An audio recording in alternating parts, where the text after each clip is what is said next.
Hey everyone, welcome back to Wonderland Wednesday and every version ever. My name is Jonathan North, and today I'm bringing you one of my favorite reviews from the first year of my YouTube channel. Over the years covering versions of Alice in Wonderland on my YouTube channel, I found a huge variety of strange versions of the story, but one of the weirdest, most interesting, and completely out there versions of Alice in Wonderland I've discovered was a 1988 Czechoslovakian version called Něco, Alenky. If I'm pronouncing that right. I'm probably not. Hopefully the people of the Czech Republic can forgive me. Anyway, this version featured stop-motion animation and was filled with fascinatingly macabre imagery, including living animal skeletons, semi-creepily animated inanimate objects, and even featured a taxidermied white rabbit whose body was in a constant state of disrepair, leaking sawdust at every turn. This version could possibly be borderline disturbing to some people, depending on their level of tolerance for weird things.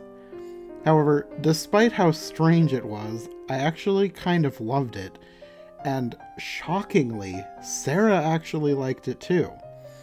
This is not something I ever expected from her. I had originally planned to just watch it on my own and do a short review, because when I watched it myself, I figured it was way too weird for Sarah. But then I started telling her about it, and she was kind of curious, and she said she wanted to watch a little bit, and we ended up watching the entire thing. And then, of course, we had to review it together, and during the review we talked so long that I ended up splitting it into 3 videos. Needless to say, we have more than enough material from that discussion, so I knew it would make for a great episode of this podcast. Now before we get into this, I should address the sound quality of this episode. Normally when someone has to say this before they start the show, it's because they had some kind of equipment failure which took out a primary microphone. Well, we did have some equipment failure that day, but we fixed it pretty easily. No, I'm actually addressing the sound because we filmed this outside in the height of summer, and while the sound is perfectly fine, the cicadas are very noticeable at times. And depending on how many of these older videos I go back to while I'm getting this podcast off the ground, there might be a few more like this in the future. We made these videos during the first year of my channel, and we weren't originally intending them as podcasts, so we didn't really think too much about it. We were just trying to find a place to get away from other people, and filming outside seemed like a good choice at the time. I guess you live and you learn. Anyway, without further ado, let's get on with this episode of Every Version Ever.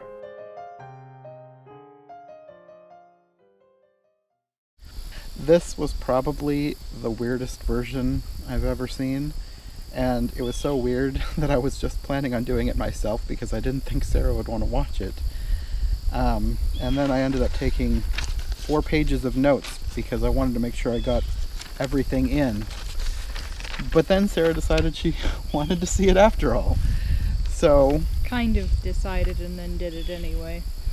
Like, yeah. Is this a bad decision? Okay, let's do it. So she watched it with me the other night, and now we're going to break down the weirdness for you. I wouldn't say that this is a disturbing version, because I'm sure there are disturbing versions. I would say this is more unsettling, perhaps, at times. I would say from the get-go, this is not a version for children. Even at the beginning, it says that it's for children, perhaps. Don't let your adult brain fool you into thinking that the child you are babysitting or whoever, the child that wanders into the room, can handle this version, because with their creative, innocent brains, if it had been me, there could definitely have been some scarring going on. Yeah. Like, please don't take for granted the sensitivity of children to socks eating through the floor. We'll get to that. All sorts of strange things where I think you're right in describing it as viewing art rather than major entertainment. If you want a happy-go-lucky Alice, you can watch Disney. If you want to watch a really strange piece of creative art, this is interesting. I would say this is sort of like watching a surrealist painting come to life. This is very surreal. Everything is like a really weird dream. it almost makes less sense than the book Alice in different ways. It's just something you kind of have to see to fully understand. And really, I think it could be what a child imagines, but the kind of imaginings that scare a child. Yeah, I could totally see a little kid getting really creeped out by this. I'm sure there are kids out there that wouldn't be fazed at all by it, but for a lot us, of we them would have been. Yeah, you have things in shadowy places. One of the things I noticed that really stood out to me in this version is just how much physical, I guess you could say, abuse Alice takes in this version, more than in any other one I've ever seen. She falls and she bumps her head quite a few times. She just accidentally hurting herself, or the rabbit trying to hurt her to, either get her to stop grabbing at him or get her out of his house. There were just all of these instances of physical discomfort, which could also be disturbing to a child, but maybe was more disturbing to me than it would be to a child. Probably, because I didn't really think about it until you started mentioning it, and then I was like, oh yeah, that does happen quite a bit, doesn't it? And they kind of build you up to that, because at the beginning she's messing with her sister's book and her hand gets slapped. And it's like that rebuke is getting incorporated throughout her dream in different forms of physical discomfort. And also there were very dangerous objects in food, and I wonder if the message there was, I don't know, being careful what you eat. I'm not sure that there was messages in this but film. that didn't make sense though. Why attack in the marmalade? Maybe I'm getting ahead of us here. This is going to be a long review. Yeah, it probably is. I have 4 pages of notes, so... Okay, maybe we just need to take this scene by scene now that we've said that it's not good for children. For starters, Alice is basically the only actress. Her sister's there very briefly at the beginning, but Alice basically holds this on her own the entire film. And she was a really good actress, I thought. She did a very good job. She was a beautiful little girl. A little girl. She was probably like somewhere between 6 and 8. I kind of hope that she wasn't in on everything that happened in the movie, that maybe some of these effects were added later, and I don't know if she would have been scared. For most of the movie, her face is very serious. She does smile a little bit and laughs maybe a couple of times. One of the things that will stand out to you is that she continually narrates the story, and generally as she's narrating something, they have a close-up of her mouth saying the words. And for this, we were watching the dubbed over English version, and her lips are very dry. And the first time I watched it, I was thinking, somebody get that girl some chapstick. Her lips are dry, and she's constantly speaking with spit strings in her mouth. Why they thought this was a good idea, I don't know. Maybe they thought that was just another layer to the story. It certainly makes it memorable. I found the original language to be interesting, and it would have been interesting to go through the movie and note all the differences. I noticed instead of ow, she said yow in the original language, but I wasn't curious enough to rewatch the whole film in Czech. When it starts, Alice is on the bank with her sister, and she's throwing rocks into the creek and then getting rebuked for messing with the book. Instead of her following the rabbit, then it transitions to her alone in her room, throwing rocks into her cup of tea. And one of the things I noticed upon the second watching was many of the things from Wonderland, if it can be even called Wonderland, I don't know. Nightmare Land. Many of the things from this dreamland are in her room. They're informing her imagination. Yes. One of the weirdest things about this version is the white rabbit. And maybe one of the most disturbing things, because Sarah was really disturbed by it. I was very disturbed, and he turned out to be... kind of evil. Kind of.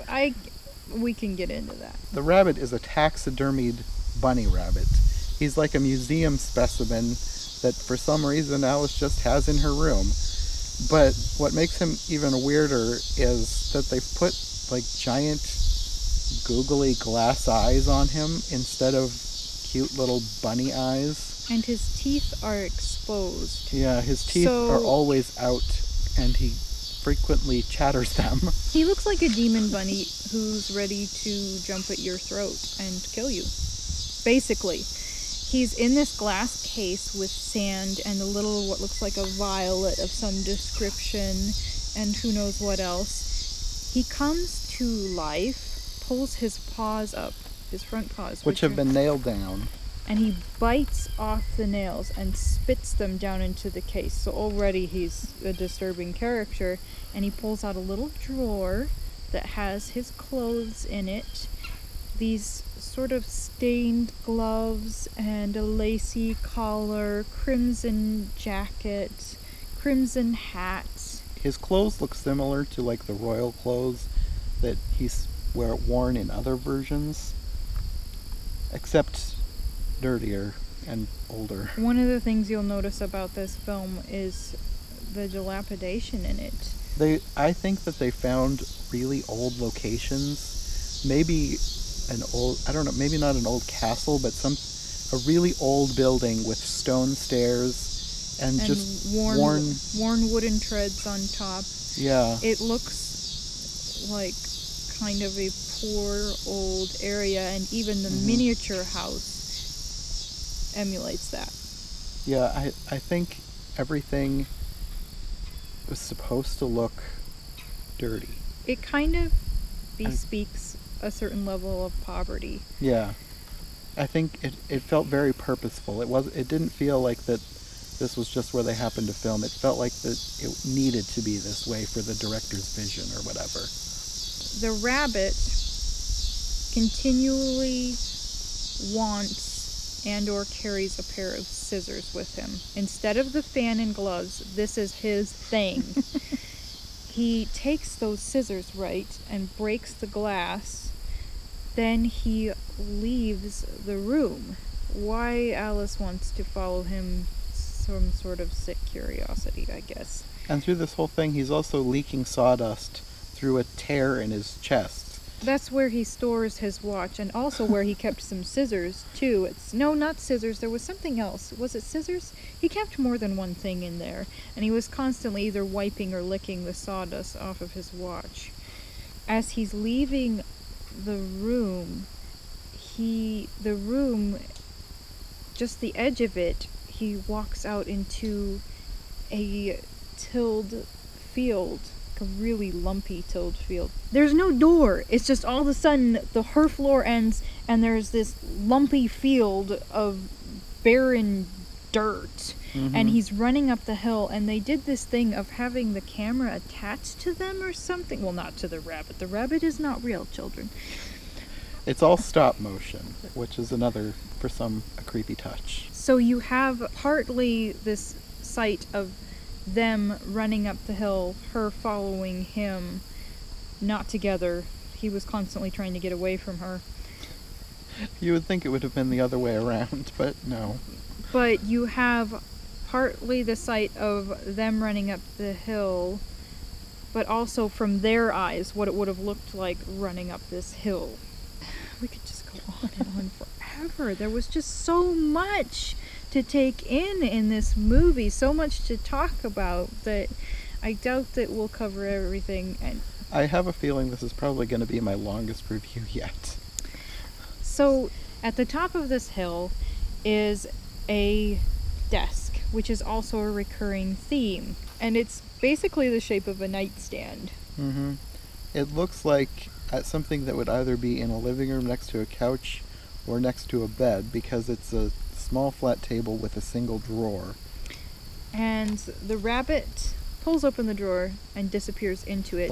The rabbit claps his hand once. Oh, right. And the drawer opens, and he jumps in and disappears. Which Alice later follows and tries to emulate this, but the drawer won't open for her claps. She's never able to get anything to happen with her claps in this film. And she's constantly trying these drawers, not able to get them open. Then she pulls out the knob and inserts an object or her pinky in the hole and pulls it open. She opens this drawer and it's filled with what look like architect tools. Yeah, like the triangle rulers. I should know these terms because I've taken many art classes, but there's And compasses, protractors, those types of things. And she accidentally cuts her finger She on... pokes her finger on the compass, and there's a little bit of blood. And then, surprisingly, that's like just about the only blood in this film. I was kind of expecting there to be more, but there wasn't. She just licks it off, pulls out the offending object, and carries on. You know, she's from Czechoslovakia. She's tough. So she climbs into the drawer, which I actually really liked this effect. I thought it was interesting. They It's did like, it. how did you do that? Yeah, I'm not sure exactly how they managed it, but it looked really well done. Yes. And when she's crawling in, basically it's like the drawer has grown bigger around her because she's crawling down a tunnel full of these drafting supplies. She hasn't even gotten to the rabbit hole effect here, which is also very different in this movie. She ends up finding the rabbit, who is eating a big pot of sawdust. Probably trying to replenish all the sawdust that has trickled out of his little tear in his stomach. But then when he's done, a whole bunch more comes out, so it was almost a wasted effort. I hope it was tasty. But he's eating this off of another one of these little desks, and he opens the drawer, pulls out a little safety pin, and pins his hole shut, and leaves once he spots Alice. And then Alice tries to eat some of the sawdust. Which is as nasty as you would suppose. After Alice spits out the sawdust, she then steps on a rake, which causes her to fall backwards into a bucket. The bucket splits open and she falls through a hole, but instead of falling down, she's apparently in an elevator now. And as she's going down the shaft, you see all these different things that partly look like things from her room and partly look like things from a museum, because there's toys, there's taxidermy displays, there's things in jars. Foodstuffs. Another thing to note is, I'm assuming this was in Czech because it looks, obviously, but it looks like they had, you know, floor number 3, 2, and she keeps going until she's even below the first floor. It looked like to me. At some point she hauls out what looks like a pot of marmalade with plastic wrap on top of it. It was kind of different. It was like stiff plastic wrap that she poked her finger through to get some marmalade out. And came up with a tack as well as marmalade. She got rid of the tack. Did she taste the marmalade? I don't think so. It was messed up. But she just keeps going, and she couldn't really... It really did emulate the rabbit hole in that she didn't mean to be falling down this hole. It's their take on that scene. You just have to roll with it. When the elevator is nearing the bottom, then the floor gives way, and she falls through and ends up in a pile of leaves. And then the hole seals itself. They didn't spare themselves on the leaves. This was a big pile of leaves. She gets off of the pile, and the rabbit appears. She's still trying to follow this rabbit. I don't know. She keeps saying, "Please, sir, what do you want from this rabbit?" I don't know. The leaves start to disappear. There is yet another one of those little desks. The drawer opens and it sucks up presumably the rabbit and all of the leaves. So it was an interesting effect.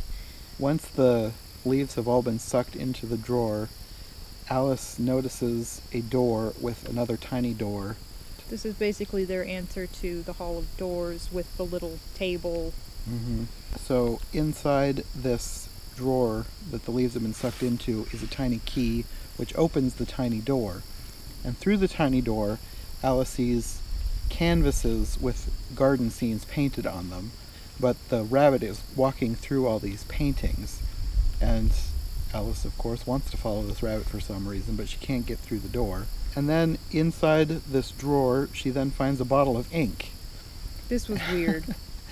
And She tastes the ink, and apparently it tastes good, so she drinks the whole bottle. I feel like maybe they were touching on children's desire to taste strange things. Ooh, what's this be. like? Sawdust, ink. Not a good idea. Do not try this at home.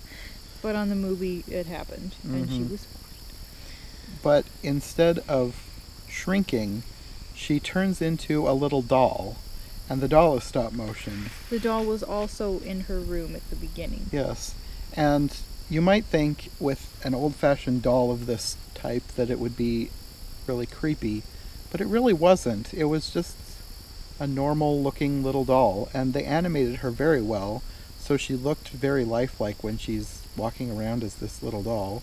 The doll basically looked like her with her hair and the same type of, the same dress.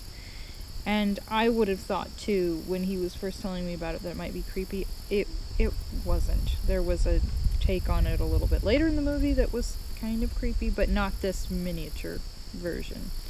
If you have a major doll phobia, then it might not be good for you. As you would expect, she can't get back through the door because it's now locked again. And she, as the doll, finds a little cookie, or as you find out later, a tart.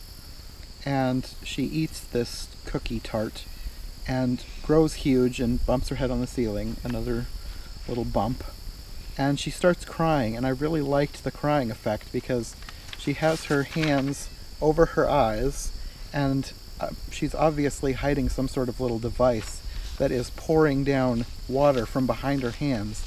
And it worked really well. I thought it was really simple and a really good effect. And she was very wet. Yes. Eventually she's swimming around in her own tears. She doesn't shrink again at this point, but she ends up in the pool of tears anyway. In this ocean of tears, she meets the mouse again, like in most versions, except this mouse seems to mistake her head for an island because he comes aboard her head and decides to build a fire, including pounding little sticks into her head. And she doesn't seem fazed by this. It's only when he lights this fire to cook some food that she says that that's taking it a bit too far, and she dumps him into the water. He was dressed like a little gentleman pirate or something. They really went out on his costume. The water rat is never fancy. And he was probably the cutest little taxidermy in this version because all the other taxidermies were kind of weird and creepy. He was just trying to cook a meal on her head, but some people just won't understand. As she's swimming around in the pool of tears, the rabbit appears in a rowboat. He ends up going through this painting of an ocean. Eventually, she eats another cookie and shrinks again. And then she's surrounded by all of the different displays that were in the elevator. There are birds flapping near her, there's little bits of furniture, there's little skulls and skeletons from the museum displays. The water looked really dingy. That was something that Sarah really was noticing more than I was noticing. Since she's small enough, she now can use the key to get through the door, and when she gets through, all the water flows out after her, and she finds the rabbit. He sees the doll version of her, mistakes her for Marianne, and orders her to go back and get him the scissors. So she goes back through the whole of the painting that he came through and finds herself in another room that looks very similar to the one she just left, except this one has a huge castle house made out of little wooden blocks. She climbs the ladder to get up into the house, and the inside of this block house is all rabbit hutches. To begin with. Yeah, which I thought was an interesting little choice. At the end of the row of rabbit hutches, she finds another room, and in this room is all the rabbit's little furniture, including another table full of scissors and some more ink. She drinks the ink and is now huge inside this rabbit's house. So the rabbit has followed her. I don't know why he couldn't go get his scissors himself if he was going to just follow her anyway. He comes along and she hears him coming, and for some reason now she doesn't want to be discovered, so she barricades the door. He tries to charge the door. His little paw ends up caught in the door, and she's pushing the door against it, and he's crying out. His paw gets hurt, so he gets a little ripped that he has to sew it up. He sews himself up. That's another thing. Right outside of this room is a very dingy looking medicine cabinet with a red cross on it. He sews himself up, and he decides that if he can't get in that way, he'll come through the window. He tries a bunch of different things that are similar to what's in the book, except with weird, darker twists to them. Like, he has a little saw that maybe he's gonna cut off her arm. I don't know. He was trying to cut off her arm, and she just goes, "Ow!" and pulls her arm away, which, that was... He ends up falling backwards into his glass case of vegetables. Into the cold frame, and then she also threw the little toy blocks off of the house down at him and into the cold frame or frames. Eventually this does not work. He can't get her out. She's not budging, so the rabbit pulls a little whistle, I think out of his chest, and blows it, and through the door comes a horse-drawn carriage of little taxidermy animals, except it's not horses, it's chickens with skulls instead of heads, and they make horse noises when they're running, and whinny. Yes, and they're wearing little crimson elf hats. Yes, because they look why like not? Santa hats or jester hats or something, I don't know. Tim Burton, eat your heart out. This is shortly followed by other taxidermy animals with bare skeleton heads, googly eyes, and little jingle bell hats. It's so strange. It's one of those things where you just have to see it to fully grasp the weirdness. They do want Bill to go through the chimney. Bill is a little lizard, but he has a skeleton tail and a skeleton head. And he gets kicked out of the chimney. Alice has rocks thrown at her by the rabbit that turn into those little tarts. Then she eats part of one, shrinks down, leaves the house, and as she's coming out, the rabbit is tenderly funneling sawdust down into Bill. Bill had exploded, sort of, and the rabbit had to fix him. Yes. How nice of him. Well, now they're mad at her for that, so they are after her, and other strange creatures come to life, including a crib with wings and bird legs. Yeah, I don't know. There was so many weird things at this point, just attacking her for I don't know what reason. Probably for hurting Bill. Probably. There's too much to describe with this film. Really, there is. She is eventually captured. Well, okay. She falls. All of these taxidermied animals are swarming around her, and she falls into, I don't even know what it is. It's like milk or glue or something. Probably glue, because she comes out as a regular-sized version of herself, but she's coated. It's like she's in a cocoon of herself. A papier-mâché version of herself with eye holes. So she's looking around, and she gets dragged off by the chicken horses. The rabbit locks her in this room. A pantry, I believe. Yes, and she manages to get herself out of this, like she hatches. She's like a piñata. She gets herself out of this little piñata version of herself and starts taking in all of these strange things around her in this pantry. Yes, this pantry is full of so many weird things. There's a carton of eggs that is hatching little tiny skulls that scurry away. There's a can that she opens and there's cockroaches in it. There's bread that sprouts snails. And a living roast that sort of crawls away like an inchworm. A living piece of raw meat that's scurrying away. Yeah. Eventually she finds the key in a tin of sardines and escapes. After tasting this liquid, why? Then comes a "oh no you didn't" moment for me. Okay, maybe most people would not be disturbed by this. I don't know. I haven't taken a vote. It didn't bother me as much as it bothered you. She's going down the hall and she passes by the mouse in his little velvet hat and suit, dead in a mousetrap. Once again, not a version for children. I felt bad. He's not supposed to be a bad character or a dead character. They just had to include a little reality and throw in a velvet suit while they were at it. What on earth? Okay, rant over. It was so wrong. I mean, I know what happens in real life, but come on. After passing by the little mouse, she finds another room, and this room has a bunch of shoes outside of it, so she takes off her own shoes to enter. She's a very polite little girl. And inside is another table, and the floor is full of holes, like wormholes, except they are socks. They are living socks, acting like worms, burrowing through the floor of this room.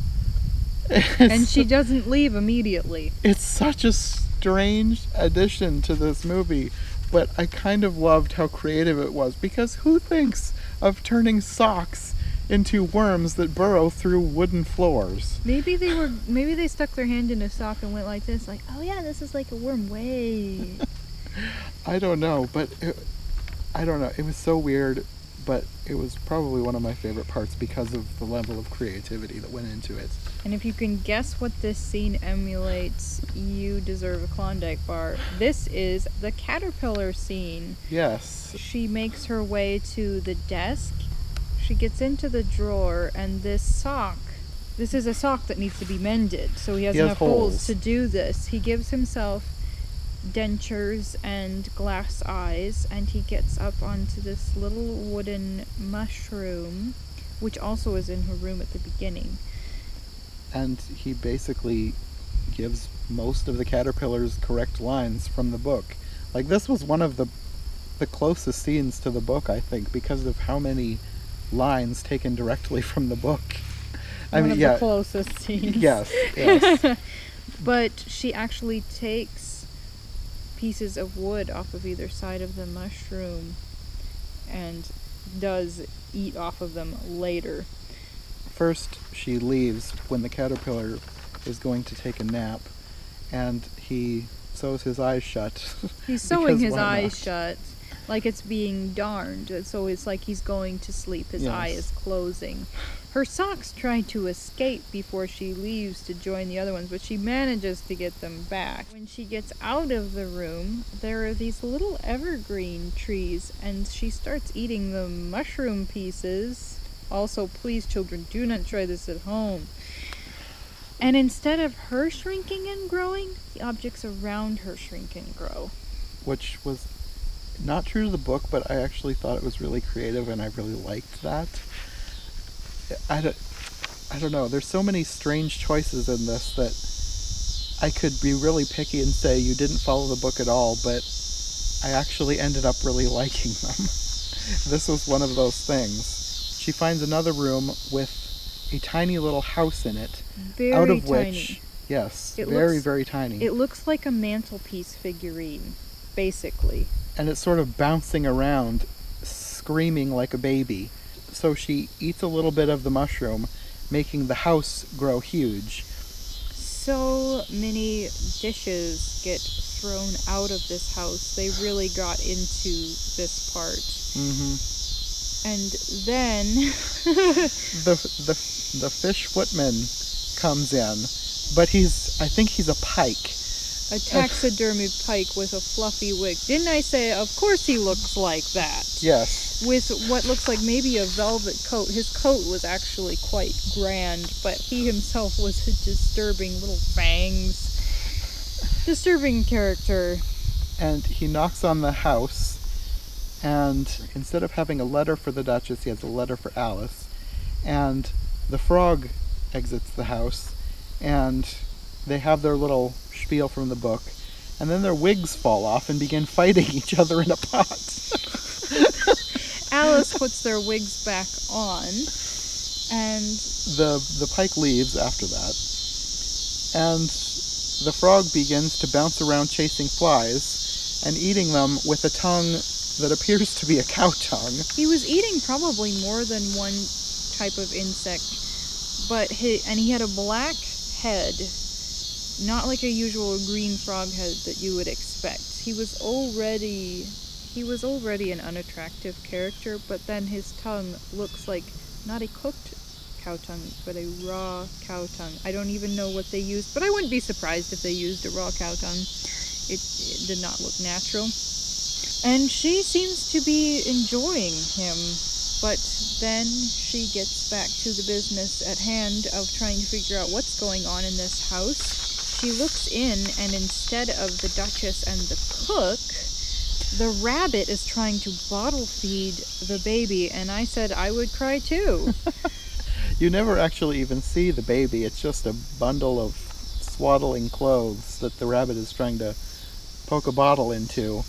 Eventually, he gets fed up with this situation, and instead of just throwing dishes at Alice, he throws the baby at Alice, which pretty much turns into a pig instantly. Yeah, basically. And the pig was cute. The pig was probably the cutest thing in the movie. It was alive. It wasn't taxidermy. It was very feisty, too. I'd say Alice was the cutest thing in the movie. Maybe the pig is the second cutest thing in the movie. Okay, I'll give you that. The pig wriggles out of her arms and escapes. She pulls up the house. Apparently the rabbit has disappeared from the house, I don't know. But the letter is under the house. She opens it up and it's blank for some reason. But she was already told that it was an invitation to play croquet with the queen. Yes, so she knows what it is. Then she hears the baby crying again. She follows it and finds the pig. Just squealing. Yes. Going down the stairs.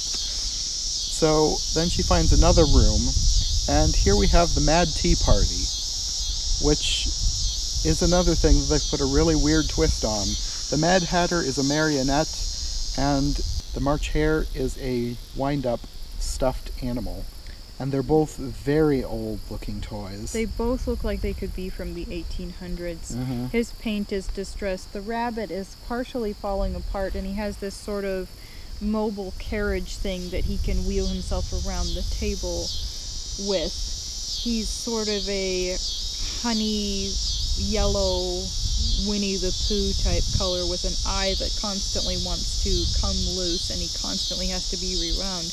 This scene was so strange in that they did take lines from the book, but there were lines that they repeated over and over, different actions that they kept repeating. The rabbit buttering pocket watches, and the Mad Hatter wanting to move down for a clean cup. At first it seems really close to the book with all the lines that they're saying, but then the Mad Hatter pulls the rabbit out of his hat, and his watch is buttered by the March Hare, which he stuffs back inside of his chest. The rabbit runs out of the room, and that's when everything starts repeating. Everything just keeps happening over and over again, faster and faster and faster. And at one point, the dormouse pops out of a teapot. The dormouse is a mink stole, and it starts slithering around the table and cleaning all of the cups with its tongue. Yes, licking up all of their dirty dishes, and then it just crawls back into the teapot. And it was actually kind of cute. Everything eventually gets too crazy for Alice. The Mad Hatter's covered in watches. She leaves. But as she leaves the room, the Mad Hatter pulls the rabbit out of his hat again, and the rabbit leaves right away, but his watch is still buttered from the first time, because when he leaves the room he pulls it out and it's still got clumps of butter on it. He wipes it on Alice's sock, which is a really random, rude, yet kind of amusing moment.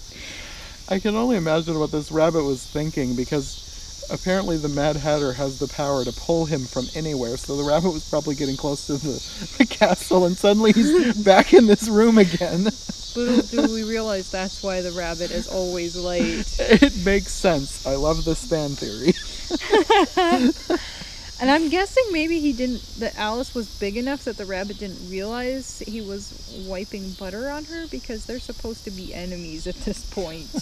Yeah, I don't know. He walks by her like he doesn't even see her, so... Alice follows the rabbit up the stairs and finds herself in an attic full of laundry.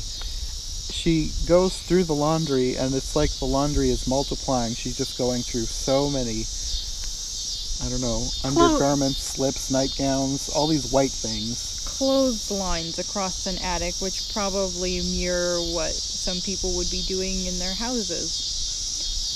And she gets to the end of it and finds the garden paintings again, except now there are playing cards dueling.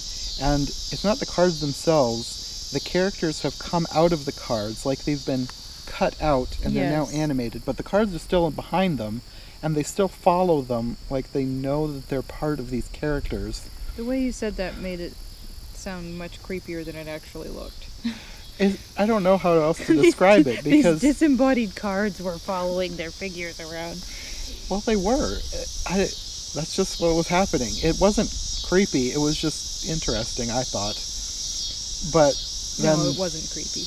The queen comes through, and she's shouting, "Off with their heads." And we find out why the rabbit loves his scissors so much. He's the queen's executioner. I didn't think of it like that, but yes, maybe that's why well, the scissors are multi-purpose tools. And in this movie, they're used for beheading. He snips the playing cards' heads off. But they're, of course, paper, so it's not like it's gory or anything. They're just pieces of paper that have been snipped. And with as dark as this movie is, they're not actually dead. You would think with the darkness of this movie that they would be dead now, but they're not. They walk out of the room and their heads follow with the playing card cutouts following behind them. It's just need random. They just need a little Scotch tape. Yeah, basically, because nothing ever dies except for the water rat. Oh my goodness. Alice follows these cards. She's going through these paintings, but she's sort of changing sizes at random. She's big one minute, small the next. And she eventually finds the Mad Hatter and March Hare playing cards now. And the queen comes through, orders them beheaded, and the rabbit snips off their heads. They're still alive, of course. And they basically just exchange heads, because they each pick up the other's head. They just feel around for their heads, and then they get on with it.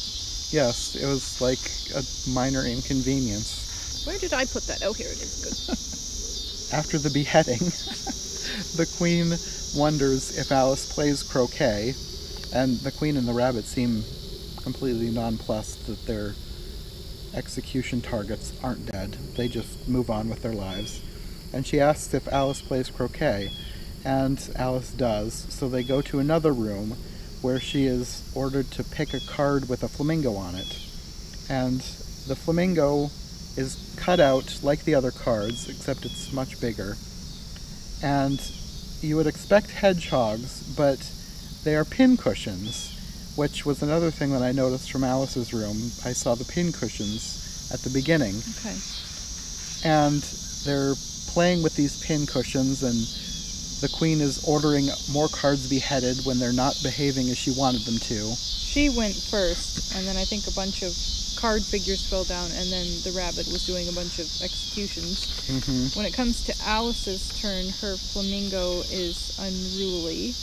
Well, her flamingo turns into a live chicken for some reason. That. And then all of the flamingos turn into chickens. And then the pincushions turn into hedgehogs. Which was adorable. And then all of these animals just sort of fly off and wander off, and everyone leaves.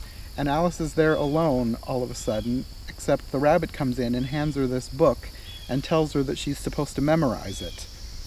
And this makes way to the trial scene, where you find out that all of these cookie tart things that she's been eating are the Queen's tarts, and she's now on trial for eating them. She's trying to defend herself, but she's ordered to read her notebook, which the notebook is apparently a script for the trial, and they're quite upset that she's going off script. She has a scripted apology, which she reads, but then she's not sorry, not really sorry, and she's saying that she didn't eat anything, well, hardly anything. And off to the side are all the little taxidermied animals making lots of noise. Yes, cheering, hollering. Okay. Alice is not getting anywhere with her argument, so she comes forward and begins to scarf down all of the tarts. That was really quite naughty on her part. She's normally a very well-behaved child. Of course, this infuriates the Queen, who begins screaming, "Off with her head! Off with her head!" And then Alice's head begins to change into all of the heads from the different characters that she's met. And she's like, "Which one?" And she wakes up in her room. That's kind of the end. You realize that it was all a dream, but then she's looking off into where the rabbit's cage was, and it's still empty. It's still broken. Still the broken glass. She goes over to it. She sees the nails that he bit off. She pulls open the little drawer where his clothes were and finds a pair of scissors. Now, this is not the first time that you will see a throwback, not really a throwback, a hint in an Alice story that, maybe it wasn't just a dream. In this one, that's not a good thing. But they did that. And then Alice is not really upset by this discovery. She pulls out the scissors and she says, "He's late as usual. I think I'll cut his head off." And that is the end, and it transitions into happy piano music. Yes. Gentle, happy piano music, like, la la, gonna kill the rabbit. So my camera died just as we were about to finish. So we're going to finish this on my phone. I guess let's just say what our final thoughts were. What did you think overall of this film? Do you recommend it? This doesn't seem logical, but I actually kind of recommend this for the right audience. I think I feel the same way. I think I said after I watched it with her, I like this more as a piece of art than a piece of entertainment, because it's really weird. It's very strange, but it's like walking through a modern art museum exhibit. It's incredibly creative, and probably, if you're wanting to, I don't know if this is a good introduction to Czech culture, but it would be a taste of it, maybe. That's not fair to the Czech people to say this is the way everything is over there, because we have all sorts of film projects over here representing different styles. It's a good film if you don't think you're going to be creeped out by surrealism. If you're a fan of surrealism, this is definitely a film you'll want to watch. If you're a fan of the regular Alice in Wonderland and you want a cute Alice in Wonderland story, this one's probably not for you. No, but just as something different, something from a different culture, something completely outside of anything you've ever seen before, then watch this one. Because even though it's not one that I'm definitely going to go back and rewatch all the time, I like that I watched it, and I probably would watch it again if I was watching it with someone, because I liked watching it more the second time when I watched it with Sarah. Just getting her reactions from it. Don't watch it alone at 3 o'clock in the morning. Yeah. Watch it when you can take in the details and in a well-lit room with a friend and have some popcorn. But yeah, it's so strange, slightly disturbing, but so interesting. Yeah, that's a good way of summing it up. Thanks for listening to this episode of Every Version Ever. There are still many adaptations out there that Sarah and I haven't seen yet, so if you have any requests, let us know and we'll definitely try to find a copy to review. We always love it when our listeners introduce us to some hidden gems out there, so feel free to point us in the direction of some great ones. Or terrible ones. Sometimes it's fun to watch those as well. And speaking of terrible ones, that's where we're headed next.